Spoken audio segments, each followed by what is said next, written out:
This is the hardest job that I've ever had, but it's the most fulfilling job that I've ever had. Hey everyone, welcome back to my channel. If you have been here before, and welcome if this is your first time. As you can see, I have my baby here with me, and I wanted to do a video just sharing like a recap of my first week of motherhood. As she is 9 days old today, and she is sleeping. She just ate. So she got a little bit fussy earlier, so we'll see how she does in this video. But right now she seems to be in deep sleep. So I'm a first time mom, and I'm gleaning so much every single day and just learning as I go and learning how to adapt. But the first thing I want to touch on is just the initial first time meeting her. I'll share more details in the birth story about like seeing her come out, because the position that I was in, I was able to like see her as she was coming out. But I'll dive more into that in the birth story. But like actually holding her when they placed her on top of me and doing skin to skin contact, and then being able to just hold her, you know, like baby style, and just look at her face for the first time was an overwhelming sense of joy and happiness and like love and just this emotional attachment to her that I don't think I felt ever. And I can't explain it, and I'm not going to try to explain it, but it just was this overwhelming, just emotional experience. I didn't cry, but I have been crying a lot, like just being at home with her and thinking about her and seeing her and how she's growing and changing so much just even within a week. Seeing her and getting to know her has been an experience that I really can't describe. And when God talks about unconditional love, I feel like that He gives parents, particularly moms, probably a glimpse of that, and maybe dads too, but I'm speaking as a mom, a glimpse of His unconditional love for us. Like no matter how much wrong we do, or no matter the mistakes we make or our imperfections that we have, God still provides for us. He loves us unconditionally. It doesn't change His love for us. It doesn't change how He sees us, how He wants to provide for us, how He wants to protect us. We can't make Him love us more. We can't make Him love us less based on our actions. His love is just always going to be there. And I feel like that with her, it's like, it doesn't matter what she does, what path she chooses, whether I disagree with her or agree with her, the love is still going to be there. It's like this overwhelming sense of unconditional love. One of the things that I've been holding on to is that this stage doesn't last forever, it's temporary. And this has been a hard stage. Like this week has been just such a blessed week to be able to bring her home and to take care of her and to, you know, cuddle with her and hear like all the little newborn noises. But when it comes to waking up in the middle of the night, because I exclusively breastfeed, but I started pumping so that I can put milk in a bottle, because I've been having latching issues. And I don't know if it's just because her mouth is really small or we're just trying to learn this together, but the latching has been a very painful experience. A lot of pinching. I've talked to like a latching consultant and the doctor, but despite all of that, it's like it doesn't matter. I'm still going to feed her. I don't want to feed her formula. I refuse to feed her formula. And I know that that's, you know, an option, and you know, some people are down with it, but for me personally, I just don't want to feed her formula. I want her to be completely on breast milk. She has not done any formula. Being able to provide her with milk from me is just such an intimate experience. And even though latching has been an issue, back to that unconditional love, it has been extremely painful, where there would be nights or days and I'm just leaning on my husband for help because I'm crying, and he's been my rock throughout this situation and throughout this experience. And it's not because I'm crying because of her, it's just I'm crying because it's just hard, you know, when she's crying and I'm trying to like breastfeed her and it's not working. Yeah, so I had to take a minute because it's definitely been challenging with breastfeeding. So I've been working with the doctors, the lactation consultants, watching videos, and I would say for me, that's been the hardest part of everything. I don't have a problem with waking up every few hours. I feel like pregnancy prepared me for that because in later pregnancy, last trimester, I was getting up like every 2 hours to pee. So I feel like my body has been conditioned to not sleep through the night. The hard part for me though is once I do wake up to feed her, the latch is just extremely painful. And sometimes I just breastfeed through the pain because she has to be fed. That is challenging. And then she'll feed on one side and then we'll go to the other side and she'll fall asleep while feeding. So I'll need to wake her up and because I try to latch and relatch and relatch.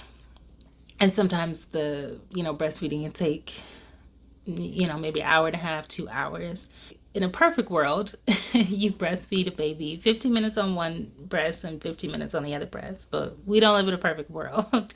So I think my expectations around breastfeeding, I don't think I really had any expectations, but it is the part of new parenthood, the thing that has been the most challenging, is just getting through that journey. And so I keep telling myself this is temporary because she's only going to be this little for so long. So even in the moment, in the nights where it's kind of just really me and her, like my mom is here, my husband is here, but a lot of times they are asleep. But obviously if I need them, they'll wake up. But sometimes it's just like I just want to try to do this and rely on God, and I'm praying and trusting God throughout the process. But I think that the unconditional love is really what pushes me because I love her so much. And, I want her to have the best food that she can get, the best everything that she can get.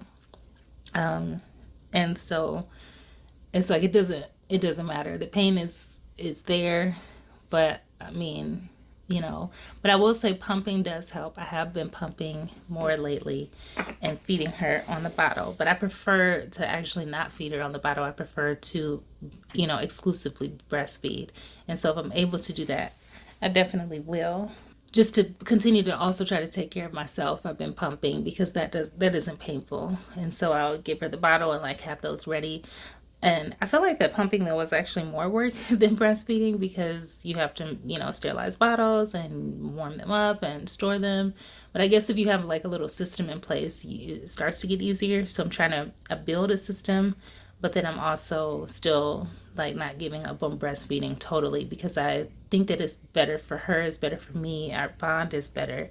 It's a different type of connection breastfeeding than it is using a bottle. The most fulfilling part or rewarding part of this week has been seeing that she's growing and that she's healthy and happy and that I'm able to provide that for her, through breastfeeding. I feel like even though breastfeeding is the hardest part, it's probably one of the most rewarding parts because just watching her, especially when I actually breastfeed and not just like pump the bottle and then feed her the bottle, but when I'm actually watching her while she's latched on and she just is so peaceful and so like her eyes are usually closed. She's way more relaxed than when I'm giving her the bottle, and just seeing that she's taken care of, like I get to take care of her, I get to comfort her. When she cries, she does this thing when she cries, like this lip quiver that just makes me melt pretty much. Like, it's like, whatever you want, I'll give it to you.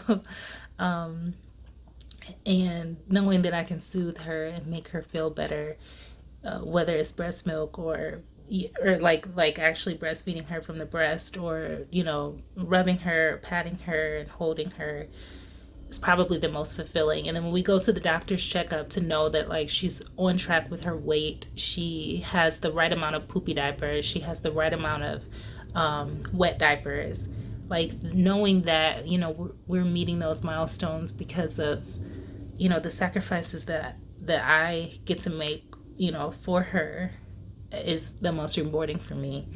So just knowing that she's doing well and that she's taken care of because I get to do this for her. I think for me, how I've grown this week or how I've changed is the self-sacrifice.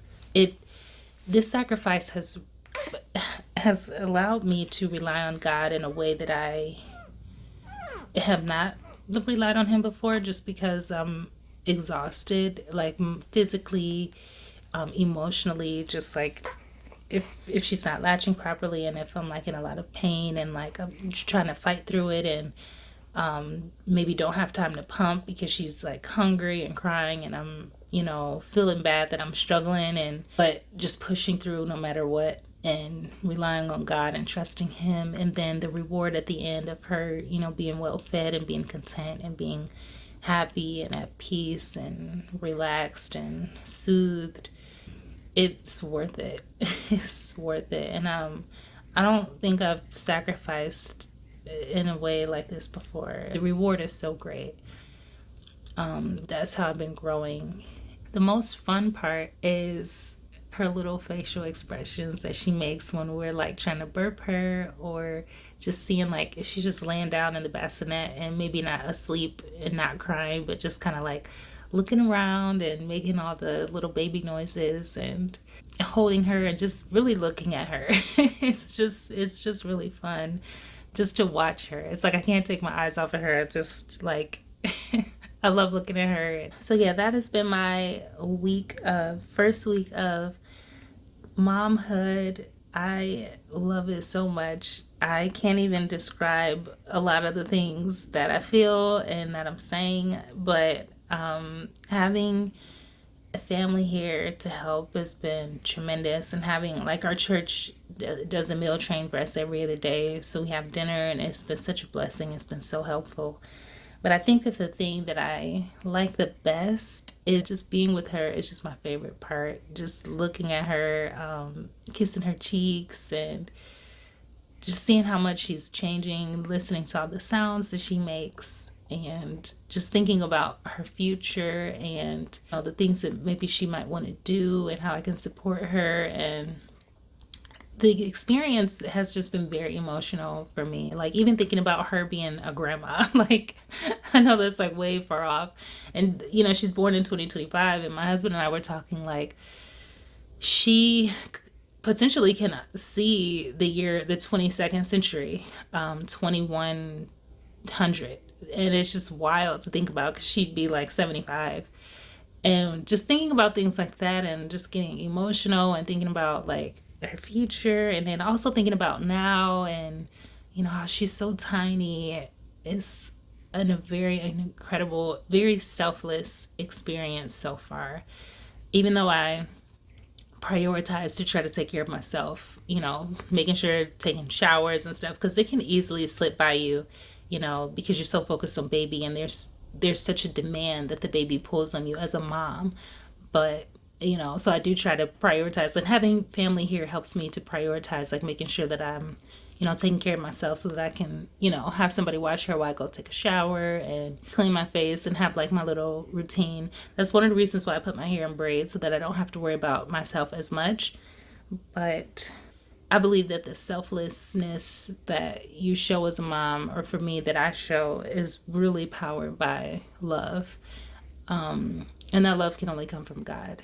And it's like, I'm going to do this for her and be there for her without question. It's not that I have to do it. I get to do it. I want to do it. I want to be there for her. I want to help her and do everything I can for her. And yeah, I just love her so much. So that will be my week recap.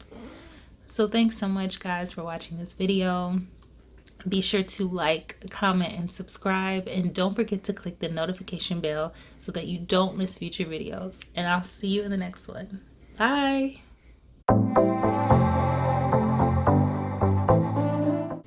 You did so good. Yeah.